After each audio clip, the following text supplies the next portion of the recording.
अस्सलाम वालेकुम जी। अज हैगा 4 जून 2025 बुध का दिन है जी। तो मैं आया वहाँ सखियां पुल वाली मंडी के विच। तुसी सखियां पुल वाली मंडी के विच वेख सकते हो जी, बेशुमार जानवर है, बहुत ज़्यादा बकरे ने। सुबह सुबह तकरीबन 7 बजे का टाइम है जी। बेशुमार जानवर आए ने, तुहानूं बकरे भी मिलणगे, छतरे भी मिलणगे, हर किस्म का जानवर मिलेगा। गाहक बहुत कम हैगे ने ते गाहक की निस्बत माल ज़्यादा हैगा।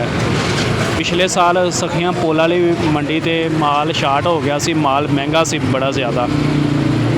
शाहपुर कांजना वाली मंडी की निस्बत सखियां पुल वाली मंडी दे विच इस टाइम ते माल सस्ता है। सिर्फ ईद दे विच 2 दिन रह गए ने ते तुसी वेख लवो कि कितना ज़्यादा माल है। सिर्फ एक छोटे जे ब्लाक दे विच, एक छोटे वाड़े दे विच इन्ना माल खलोता होवे। जे तुसी जानवर सस्ते खरीदने ने, सखियां पुल हज़रत अली रोड ते आके जानवर खरीद सकते हो। पिछे करके ज़्यादा मंडी लगी हुई है।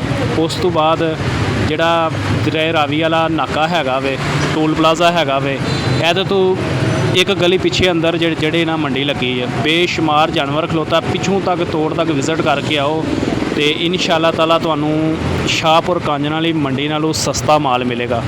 सखियां पुल वाली मंडी ते शाहपुर कांजना की निस्बत बहुत सस्ता माल है, माल ज़्यादा है। ये खरीदार कम है ने, क्योंकि पिछले साल की मंडी खराब हो गई है। पिछले साल की इन्होंने मंडी लगन नहीं सी दी, ना उस तो पिछले साल सही तरह मंडी लगन दी है। तो कई गाहकों को यही नहीं पता कि इत्थे मंडी लगी भी है सखियां पुल वाली कि नहीं। उस गल की वजह तो गाहक कम आउंदा, माल बड़ा ज़्यादा खलोता होवे। ते जिहड़े साडे सामने सौदे होए ने वो बड़े मुनासिब रेट दे विच सौदे होए ने। तुहानूं सही वाला बकरा जिहड़ा ना 50 तो 60 हज़ार रुपये का, 65,000 70,000 रुपये तक सही वाला बकरा मिलेगा। वैसे बकरे तो बड़े ज़्यादा महंगे भी ने, रेट वो ज़्यादा मंगते हैं, पर वो रेट मुनासिब कर लेंदे ने। जिहड़ा तुहानूं बकरा मिलेगा ना 65-70 हज़ार रुपये का, वो सही ठीक ठाक बकरा होएगा।